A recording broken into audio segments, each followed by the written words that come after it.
Hello friends, क्या आप जानते हैं प्रोटीन हमारी बॉडी का बेसिक बिल्डिंग ब्लॉक है और इसे हमें डाइट से डेली क्यों लेना जरूरी है और कितनी मात्रा में लेना चाहिए।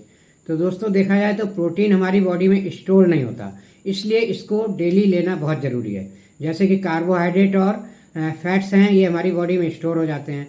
कार्बोहाइड्रेट ग्लूकोज में कन्वर्ट हो जाता है डाइजेशन के बाद और लीवर में ग्लाइकोजन के रूप में स्टोर हो जाता है। और इसी तरह फैट हमारी बॉडी में बहुत सारी जगहों पर स्टोर होता है, जैसा कि आपने देखा है। लेकिन प्रोटीन कहीं भी हमारी बॉडी में स्टोर नहीं होता, ये लगातार यूटिलाइज होता रहता है हमारी बॉडी में, क्योंकि हमारी बॉडी में सेल्स का ब्रेकडाउन लगातार चलता रहता है और नए सेल्स का फॉर्मेशन होता रहता है, जिसके लिए प्रोटीन बहुत ज़रूरी है। इसके अलावा प्रोटीन हमारे बोन फॉर्मेशन के लिए भी ज़रूरी होता है, ब्लड फॉर्मेशन के लिए ज़रूरी होता है। बहुत सारे एंजाइम्स और जो हार्मोन्स हैं लगातार बनते रहते हैं बॉडी में, उनके लिए प्रोटीन का बहुत ज़्यादा रिक्वायरमेंट होता है और इसीलिए प्रोटीन लगातार यूज होता रहता है जो भी हमारी बॉडी में आता है, और कभी भी इसे बॉडी स्टोर करके नहीं रखती है। तो जब स्टोर करके नहीं रखती तो इसे हमें डाइट से लेना बहुत ज़रूरी है डेली बेसिस पर।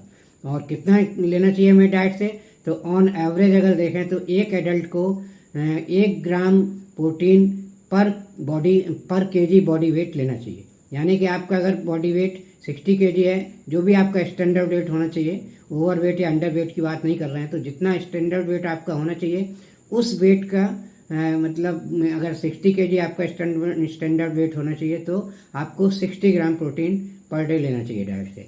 और लगभग 50 ग्राम प्रोटीन तो हर व्यक्ति को लेना ही चाहिए अपनी डाइट से डेली बेसिस पर।